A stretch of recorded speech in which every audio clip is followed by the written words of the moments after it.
Tutur Tinula, sebuah sandiwara radio serial, produksi Sanggar Cerita dan Teater Sanggar Prativi.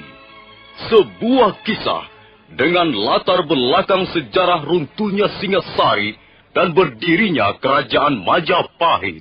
Cerita ini ditulis dan diolah oleh S. Tijab, hiasan musik dan sutradara J. Ispriyonoka. Kali ini mengetengahkan episode ke-9 dengan judul Badai Mengamuk di Atas Kediri.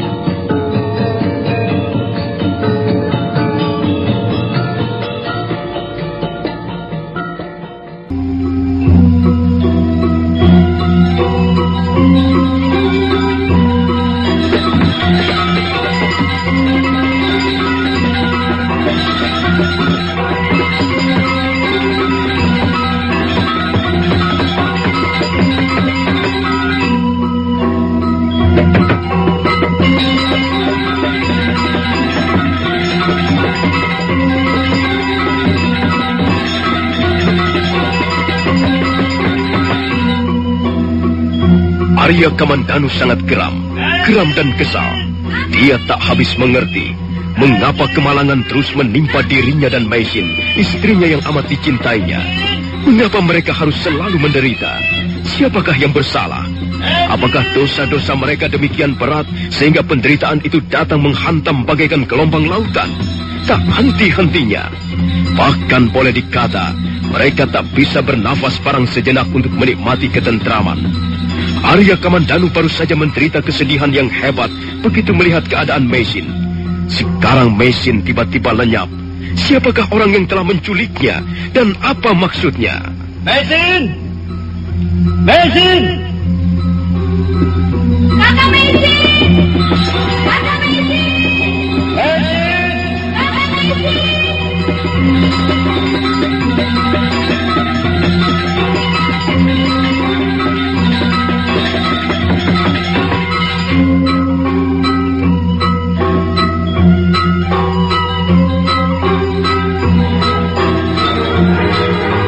Sudahlah, Kamandanu. Kau harus menerima keadaan ini.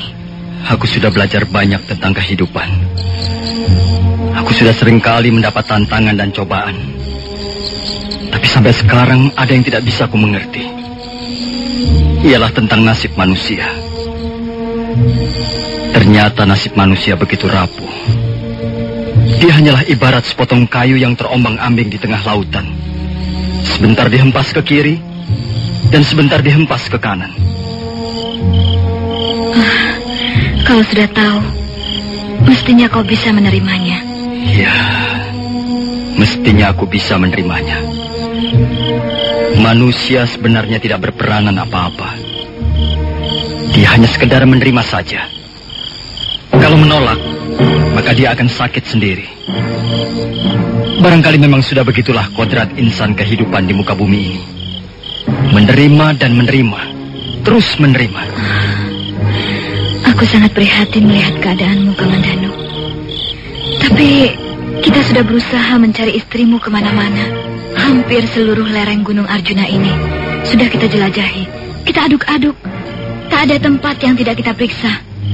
Tapi ya, kita terpaksa belum berhasil menemukannya. Apa maksudnya orang itu menculik istriku? Entahlah, Kamandanu. Mungkin dia mempunyai maksud-maksud tertentu. Mudah-mudahan saja maksudnya itu baik.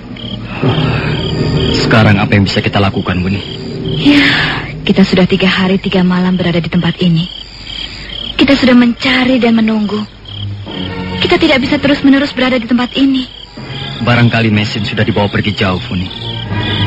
Barangkali kita bisa mencarinya di tempat lain.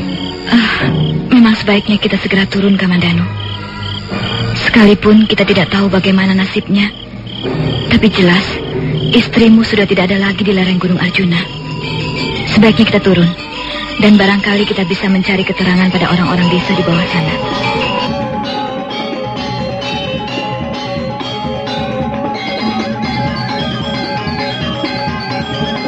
Malam itu juga, Arya Kamandanu dan Sakawuni memutuskan untuk turun dari lereng Gunung Arjuna.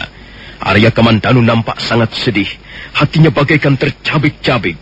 Mendadak semua kenangan itu bermunculan di permukaan pikirannya.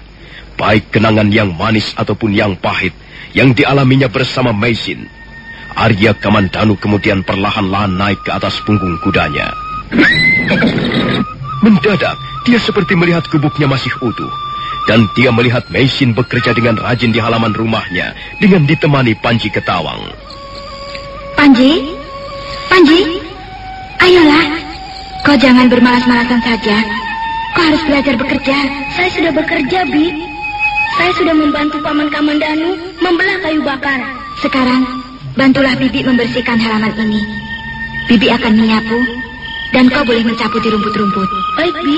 Saya akan membantu Bibi. Nanti, kalau pamanmu sudah kembali, halaman ini sudah harus bersih dan rapi. Kalau mau, banyak yang bisa kita kerjakan, Panji. Tak baik bermalas-malasan saja. Aku tidak mungkin bisa melupakan tempat ini untuk selama-lamanya. Tempat ini mempunyai arti tersendiri dalam hidupku. Ketika melangkahkan kaki untuk menempuh kehidupan, sebagian dari diriku telah tertinggal di tempat ini. Dan tak mungkin dipungut lagi.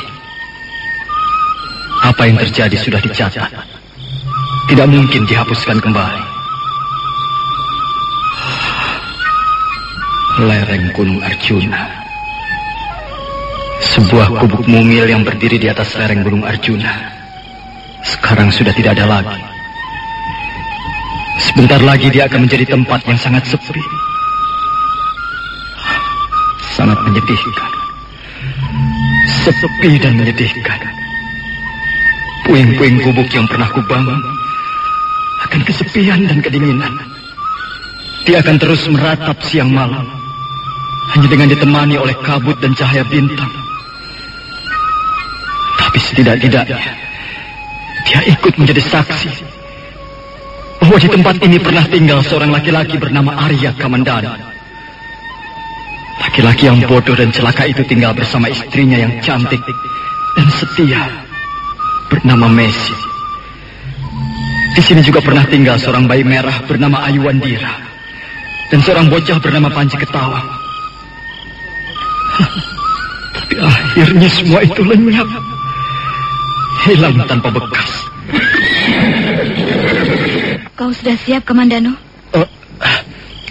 Iya, aku sudah siap, Uni. Marilah kita berangkat.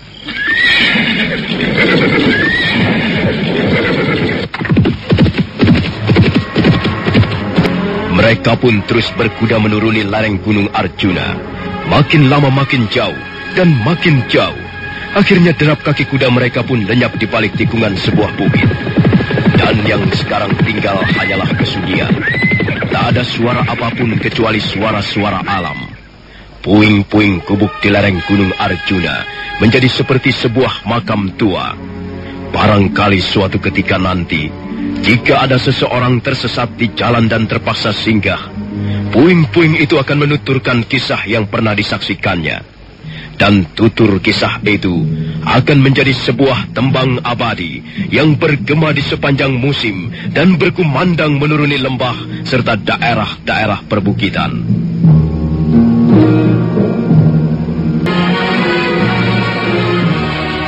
Arya Kamandanu dan Sakawuni terus berkuda meninggalkan lereng Gunung Arjuna. Mereka berkuda mengarungi malam, dan sebentar kemudian mereka sudah tiba di tepian desa Kumeper. Kita tinggalkan sejenak Arya Kamandanu yang sedang dirundung kesedihan akibat kemalangan yang menimpa keluarganya. Sekarang, marilah kita lihat apa yang terjadi di pantai Laut Japa bagian timur. Pantai Tuban tahun 1292. Waktu itu baru menginjak awal bulan ke-10.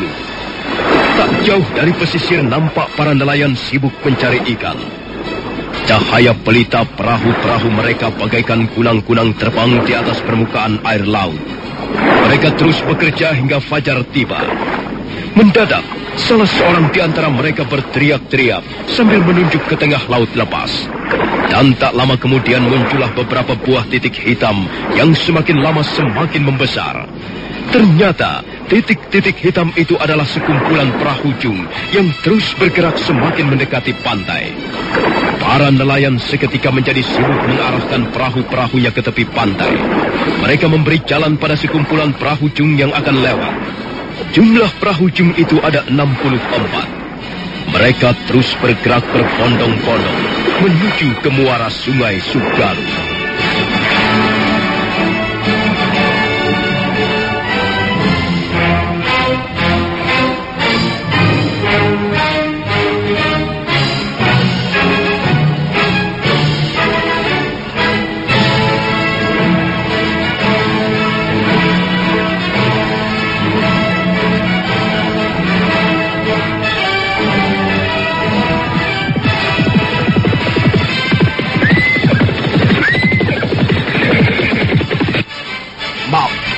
Kami terpaksa menahan tuan-tuan. Siapakah tuan-tuan ini? Dan apa maksud tuan-tuan datang ke pendukuhan kami?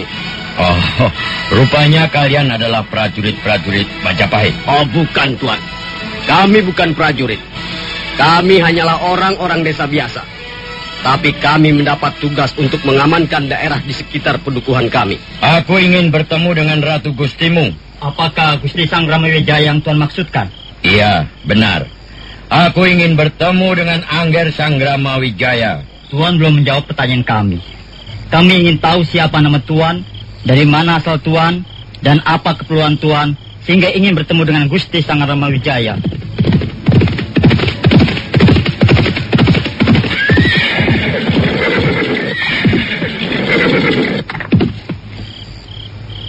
Ada apa, prajurit? Oh, Gusti Lembu Sora. Mereka ini ingin menghadap Gusti Sangramawijaya. Oh, rupanya Tuan Banyak Wide yang datang. Prajurit, apa kalian tidak tahu bahwa beliau adalah tuanku Arya Wiraraja dari Kadipaten Sumenep? Tidak seharusnya kalian menahan beliau di sini. Sudahlah, Ranggalawe. Mereka adalah prajurit-prajurit yang baik. Mereka adalah para penjaga yang setia menjalankan tugasnya. Mereka sama sekali tidak bersalah. Aku memang belum memperkenalkan siapa diriku. Mereka tidak boleh terlalu kaku dalam menjalankan tugasnya, Ayahanda Wiraraja. Sudahlah. Oh ya, saya ingin segera bertemu dengan Angger Sangramawijaya. Ada suatu berita yang sangat penting yang ingin kusampaikan pada beliau. Kalau begitu, marilah Tuan Wiraraja. Marilah kami antarkan menghadap Gusti Sangramawijaya.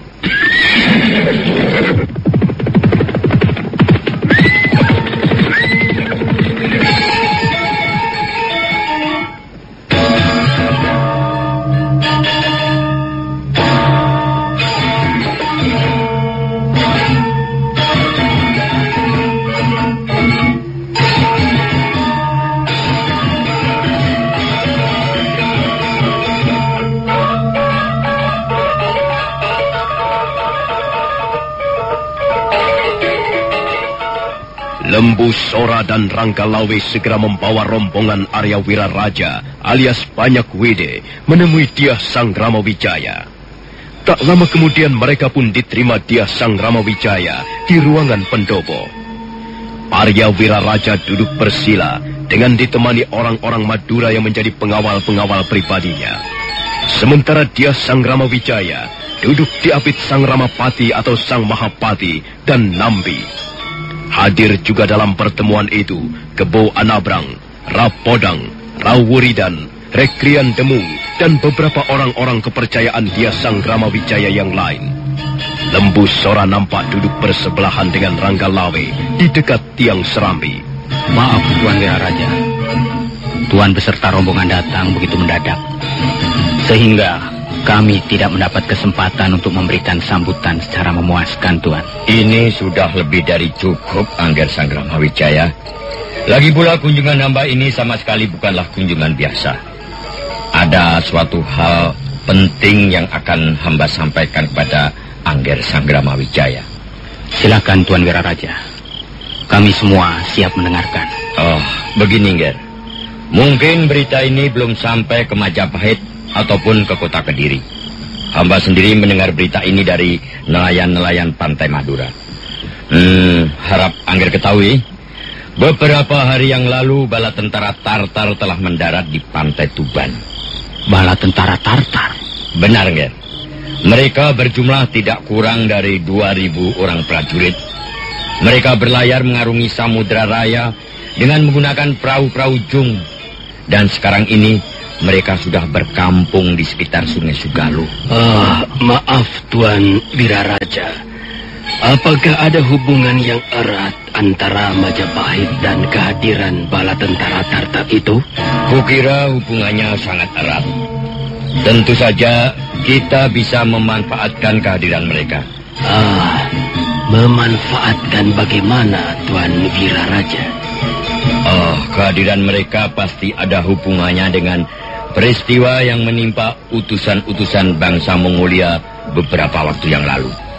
Sang Prabu Kertanegara telah melakukan suatu tindakan yang sangat tercela dengan menghina para utusan itu, bahkan telah melukai salah seorang di antaranya. Kukira kehadiran bala tentara ini erat hubungannya dengan peristiwa itu. Oh iya. Lalu keuntungan apa yang bisa kita peroleh dengan kehadiran mereka ini, Tuan Wiraraja? Begini, Ger. Kehadiran mereka ke tanah Jawa ini pasti untuk mengadakan tindakan balasan terhadap Sang Prabu Kertanegara. Tapi seperti sudah kita ketahui, Sang Prabu Kertanegara telah wafat. Dan bahkan kerajaan Singosari telah runtuh. Dengan demikian tindakan balasan mereka sebenarnya hanyalah akan sia-sia belaka. Kecuali kita dapat membelokkan perhatian mereka kepada pemerintah Kediri. Ya. Dengan kata lain, kita ingin mengadu domba pemerintah Mongolia dengan pemerintah Kediri. Begitukah Tuan Wiraraja? Ya, kira-kira begitulah. Soal siasat adu domba seperti ini sudah seringkali dilakukan oleh para pemimpin negara dimanapun juga. Dan sekarang ini, kalau Majapahit ingin lebih diperhitungkan kehadirannya, kukira tak ada salahnya kita menggunakan siasat itu. Kita alihkan perhatian bala tentara Tartar ke pemerintah Kediri. Sementara itu kita mencari kesempatan untuk mengadakan suatu tindakan yang menentukan. Maaf Tuanku Wiraraja. Iya. Tuan mengatakan bahwa bala tentara Tartar sekarang ini sudah berkampung di sekitar Sungai Sugaluh. Benar, Nger. Tepatnya di desa Pacekan. Mereka memasang tenda-tenda prajurit di desa tersebut. Dan agaknya mereka masih menunggu apa yang paling baik untuk dilakukan. Saya sebenarnya masih meragukannya, Tuan Wiraraja. Apa yang Angger Sanggrama Wijaya ragukan? Saya masih meragukan apakah bala tentara Tartar mau dibelokkan perhatiannya. Bukankah mereka menaruh dendam pada almarhum ayahanda Kertanegara? Itu soal mudah, Nger. Tergantung bagaimana cara kita menghadapi mereka. Soal itu, serahkan saja pada hamba. Hambalah yang akan mengatur segala sesuatunya. Terima kasih, Tuan Arya Wiraraja. Saya tidak akan melupakan jasa-jasa Tuan. Selama ini saya telah banyak berhutang budi pada Tuan Wiraraja. Masih segar dalam ingatan saya ketika saya menjadi pelarian. Dan akhirnya Tuan Wiraraja menampung saya berikut keluarga di Kadipaten Sumenep. Tuan telah memberikan makanan pada keluarga saya, juga pakaian untuk bersalin.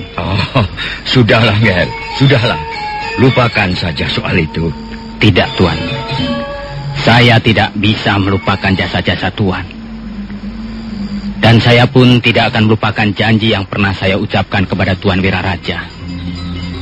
Kalau semua rencana ini berhasil dengan gemilang dan Majapahit dapat merebut kekuasaan Kediri, saya sudah berjanji saya akan membagi kerajaan menjadi 2 bagian.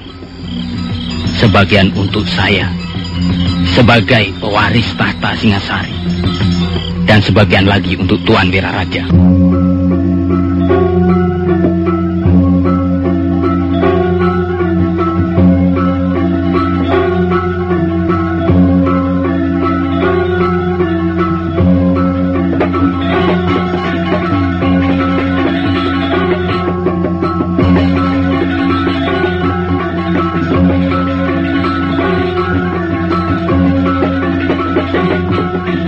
Dia Sanggrama Wijaya menerima Arya Wiraraja berikut rombongannya di ruangan pendopo. Arya Wiraraja melaporkan kehadiran bala tentara Tartar yang sekarang sudah bermukim di sekitar Sungai Sugalu, tepatnya di desa yang bernama Pacekan. Arya Wiraraja menyarankan agar Dia Sanggrama Wijaya memanfaatkan kehadiran bala tentara Tartar itu. Arya Wiraraja atau biasa juga dikenal sebagai Banyak Wida memang sudah kondang, ahli dalam hal siasat pemerintahan ataupun siasat perang. Sudah sejak lama dia mengikuti Sang Prabu Kertanegara, tapi kemudian dia bersama Ramapati di Debak karena tidak menyetujui rencana Sang Prabu Kertanegara untuk menundukkan negara-negara di luar Singasari. Tapi nampaknya dia sekarang bisa bekerja sama dengan baik dengan Dia Sanggrama Wijaya, menantu Sang Prabu Kertanegara. Tuan telah banyak berjasa dalam kehidupan pribadi saya. Saya tidak akan pernah bisa melupakan budi baik Tuan Arya Wiraraja.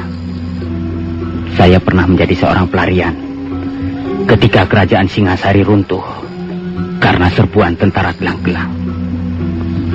Tuan kemudian menolong saya, memberi makanan dan santunan pakaian. Karena itu, saya tidak dapat melupakan jasa Tuan. Dan saya sudah berjanji. Dan saya tidak akan melupakan janji saya itu, Tuan. Sudahlah, ya. Sudahlah. Lebih baik kita bicara tentang masa depan. Tidak, Tuan. Jasa baik tetap harus mendapatkan penghargaan ataupun imbalan yang pantas. Saya sudah berjanji dalam hati. Kalau saja seandainya rencana ini nanti berhasil dengan lancar, dan Majapahit dapat menundukkan kerajaan Kediri, saya akan membagi kerajaan menjadi dua bagian. Sebagian untuk diri saya sebagai penerus keturunan Raja-Raja Singasari, dan sebagian lagi akan saya serahkan kepada Tuan Wiraraja. Sudahlah Angger Sanggrama Wijaya, itu soal mudah. Yang penting sekarang ini Angger harus bisa mengambil keputusan yang isinya ialah memanfaatkan kehadiran bala tentara Tartar di tanah Jawa. Sebentar, Tuan Arya Wiraraja. Iya. Kira-kira bala tentara Tartar itu berapa besar jumlahnya? Jumlahnya tidak kurang dari 2.000 orang prajurit Adi Ramapati. Dan mereka datang dengan persenjataan yang lengkap. Ada pasukan pemanah, pasukan pedang, pasukan tombak, dan pasukan berkuda. Oh, iya. Baiklah. Apakah ada usul yang lain lagi, Paman Lembusora? Sebaiknya sekarang juga kita mengadakan persiapan, Gusti. Hamba kira calon-calon prajurit Majapahit sudah banyak jumlahnya.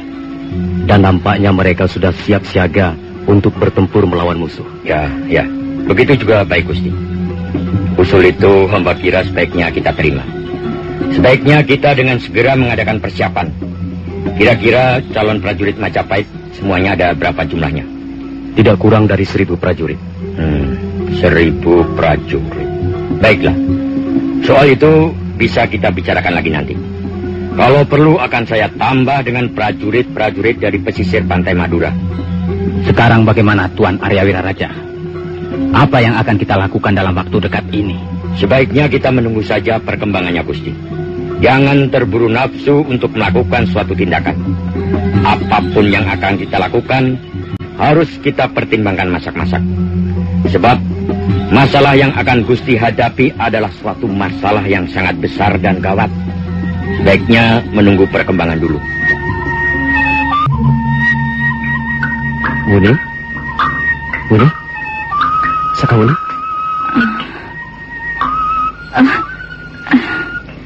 Ada apa, Kamandanu? Kau mengganggu tidurku saja. Aku melihat sesuatu di sana. Di sebelah utara sana. Apa yang kau lihat? Aku melihat sebuah cahaya berkilauan. Cahaya itu berwarna putih kebiru-biruan. Cahaya itu muncul dari sebelah sana. Arahnya dari kota Kediri. Tiba-tiba cahaya itu terbang melesat melintasi bentangan langit malam. Mungkin cahaya itu adalah bintang beralih. Kalau malam hari, kita dapat melihat banyak sekali bintang beralih. Bintang itu berpindah-pindah tempat. Wuni, apakah kau percaya pada wahyu? Wahyu? Iya, wahyu. Sebuah teja atau cahaya yang muncul di bentangan langit malam, yang erat hubungannya dengan perubahan-perubahan besar dalam suatu tata negara, seringkali disebut sebagai wahyu. Wahyu keraton. Ayahku seringkali bercerita tentang wahyu.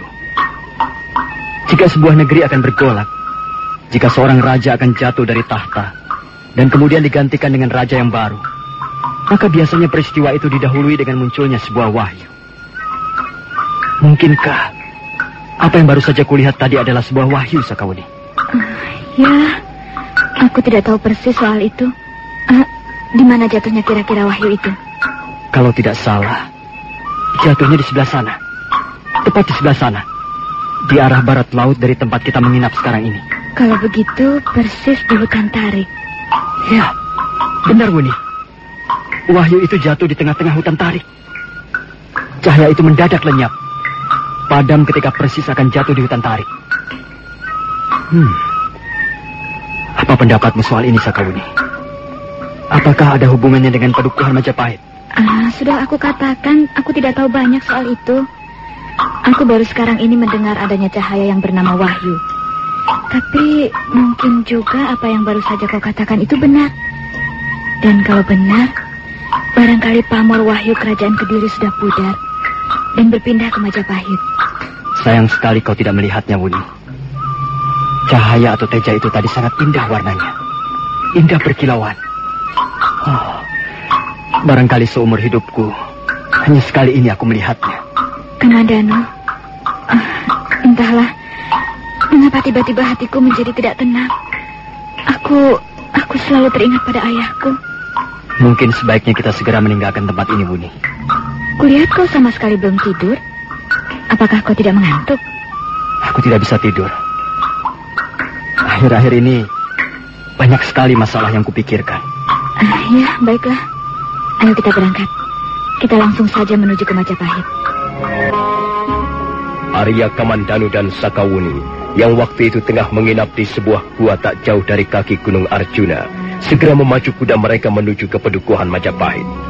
Mereka berkuda ke arah utara, menyusuri daerah berbukit-bukit di kaki Gunung Penangkungan. Hampir sehari semalam mereka berguncang-guncang di atas punggung kudanya masing-masing. Menjelang sore hari berikutnya, mereka sudah tiba di perbatasan Dukuh Majapahit.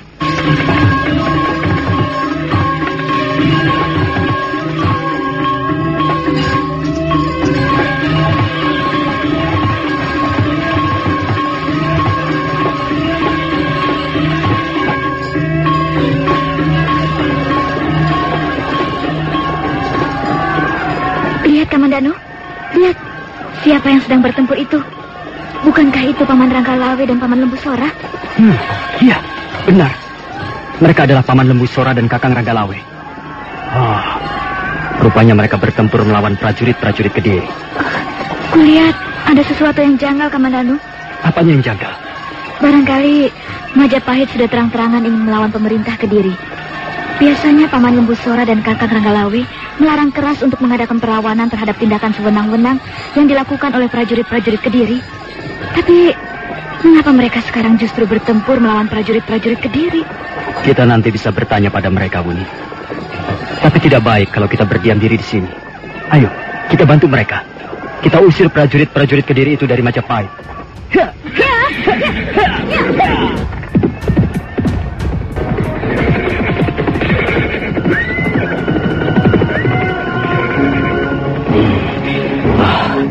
Kau Kamandanu, dan kau Sakawuni.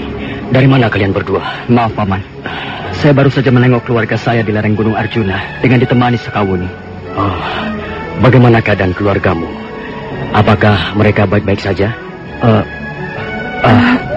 Maaf, Paman Lembusora. Kami datang terlambat.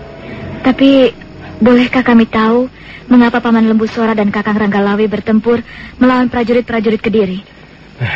Mereka itu semakin kurang ajar saja. Prajurit-prajurit Kediri itu semakin hari semakin bertambah sombong dan kurang ajar. Mereka selalu berkeliaran di sekitar pedukuhan Majapahit.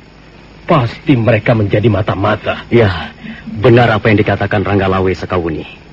Sekali waktu kita memang perlu memberikan peringatan keras terhadap mereka. Kalau tidak, mereka akan semakin berani dan kurang ajar. Dan akhirnya kita akan kehilangan kewibawaan. Kamandano, apa yang kau pikirkan? Nah, aku tahu. Pasti kau sedang memikirkan keluargamu. Pasti kau sedang memikirkan istrimu. Bagaimana keadaan mereka? Keadaan mereka baik-baik saja, Kakang Ranggalawe. Syukurlah kalau begitu. Sudah berapa kali Gusti Sanggrama Wijaya menanyakan perihal dirimu, Kamandano. Sebaiknya kau segera menghadap beliau. Baik, Paman Lembusora. Saya memang akan segera menghadap beliau. Tunggu. Kau kira kita tidak bisa menghadap beliau sekarang ini? Mengapa tidak bisa? Bukankah Gusti Sanggrama Wijaya tengah berunding dengan Ayahanda Arya Wiraraja? Tentu saja kita akan menghadap beliau sambil sekalian ikut merundingkan segala sesuatunya. Bukankah kita juga warga Pedukuhan Majapahit? Ayolah, Kamandano, Sakawuni. Ayo kita bersama-sama menghadap Gusti Sanggrama Wijaya. Ketika mereka sudah akan memutar arah kudanya masing-masing, mendadak terdengar derap orang-orang berkuda yang semakin lama semakin dekat.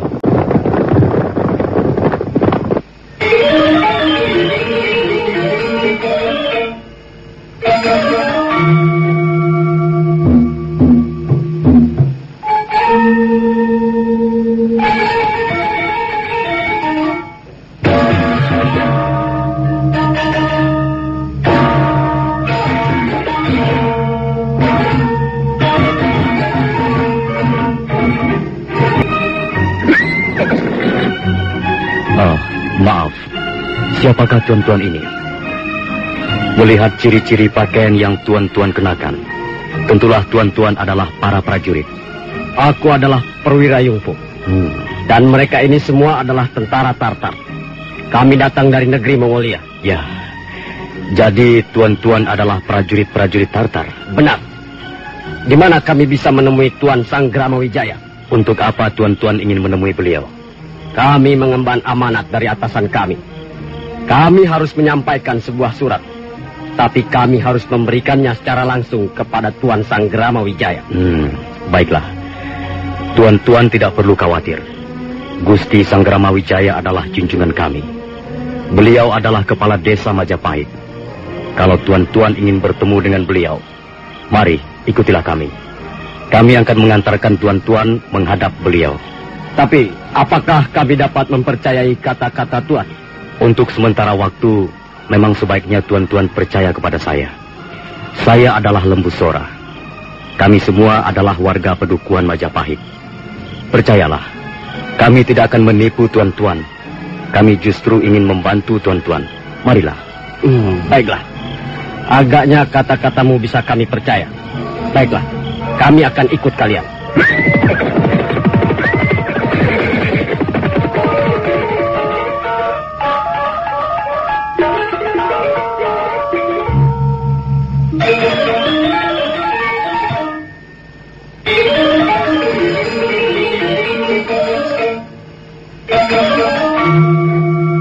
Jadi tuan-tuan adalah prajurit-prajurit Tartar? Benar. Kami adalah bala tentara Tartar. Kami diutus oleh pimpinan kami untuk menemui Tuan Sanggrama Wijaya. Sekarang tuan sudah berhadapan dengan saya. Apakah yang ingin tuan sampaikan? Kami hendak menyampaikan sebuah surat yang ditulis oleh Panglima Ikemese. Silahkan membacanya. Terima kasih, Tuan. Tuan Sanggrama Wijaya.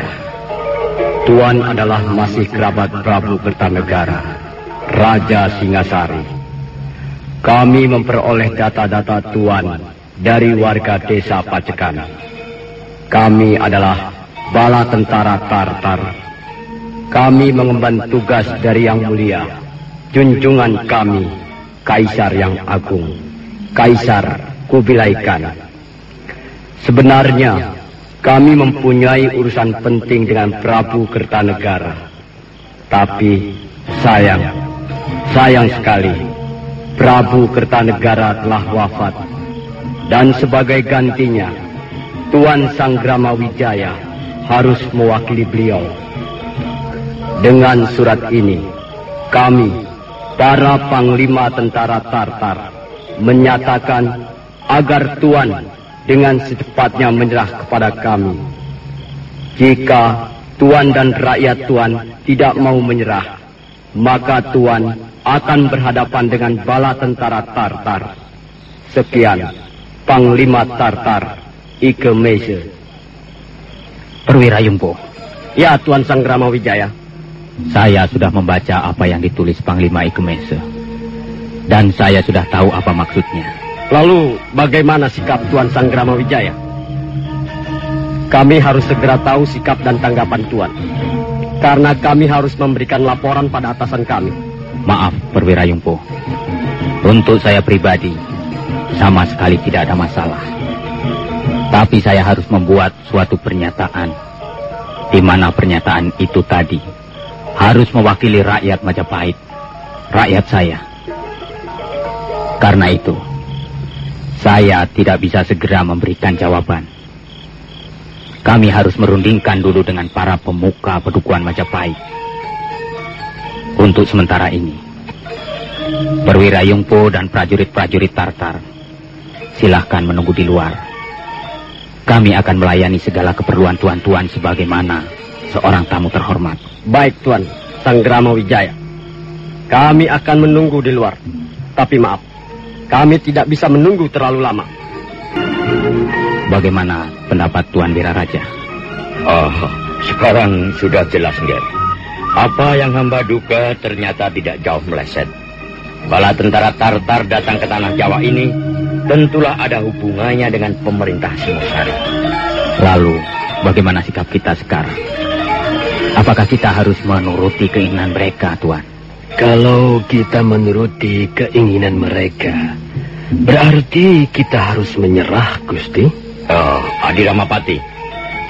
Saya kira sekarang ini kita tidak mempunyai pilihan lain kecuali menyerah. Tidak ada manfaatnya kita melawan bala tentara Tartar. Adalah bodoh kalau kita sampai melawan mereka. Justru seperti yang pernah kukatakan, kita harus memanfaatkan kehadiran mereka, bukan melawan. Maaf, Tuan Arya Wiraraja. Apa hubungannya antara menyerah dan memanfaatkan keuntungan dengan kehadiran mereka? Menyerah dalam arti kata hanya untuk sementara. Kita menyerah untuk bergabung bersama mereka menggempur kerajaan Kediri. Itulah yang saya maksudkan, Adi Ramapati. Apakah sudah jelas, Ger Sanggrama Wijaya? Iya, jelas Tuan Wiraraja, jelas sekali.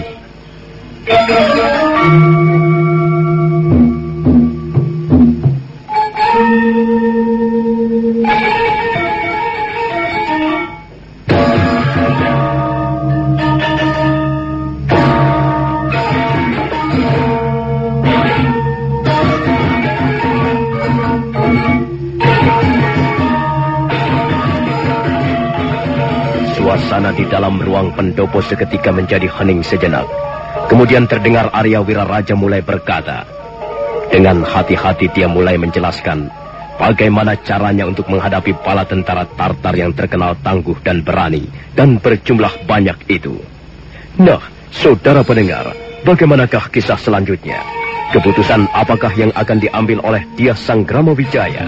Dan bagaimana dengan sikap para panglima Tartar? Silakan menunggu seri berikutnya. Sampai jumpa.